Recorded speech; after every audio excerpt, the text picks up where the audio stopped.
আসসালামু আলাইকুম, কেমন আছেন ভিউয়ার্স? অল টেকনিশিয়ান চ্যানেল থেকে সবাইকে স্বাগত। সেচ দেওয়ার পর ভুট্টার কয়েকদিন পর আসলাম ভুইতে, দেখি কি অবস্থা ভুট্টার।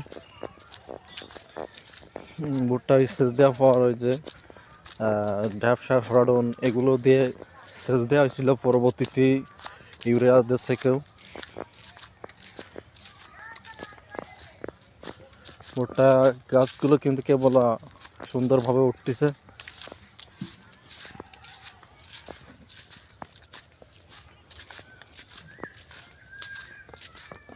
আসলে ভুট্টা লাগানোর পরে জ্বালানোর পরে যদি মাটিটা টান থাকে তাহলে কিন্তু গাছগুলো সুন্দরভাবে উঠে যায় এবং ভালো হয়। আর যদি লাগানোর পরেও যদি নরম থাকে ভুট্টার বই, তাহলে কিন্তু চেতে না, ভুট্টা লালচে ভাব হয়ে যায়। যে এটা কিন্তু লাগানোর পরে বইটা হচ্ছিল, আর ভুট্টার গাছগুলো দেখেন কি অনেক সুন্দর হয়েছে,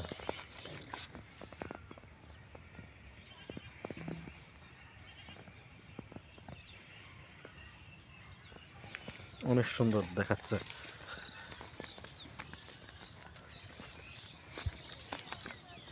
আর সাইডে এটা আসলে মাটি নরম থাকার কারণে ভুট্টা চেতেইছে না, সারও ভালো ধরতে না এবং চেতেছে না ভুট্টাগুলো।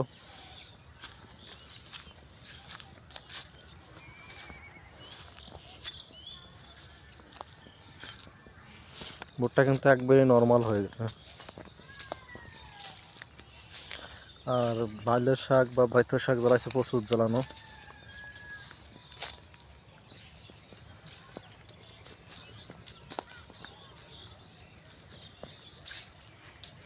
এখানে অনেক জমিতে ভুট্টা লাগানো।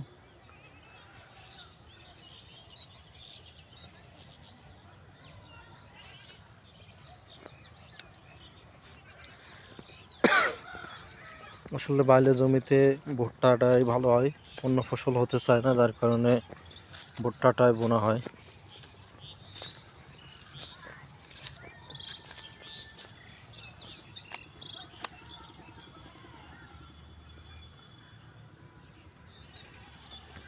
আজ ভিডিওটাই বলতে, সবাই ভালো থাকুন, সুস্থ থাকুন, আল্লাহ হাফেজ।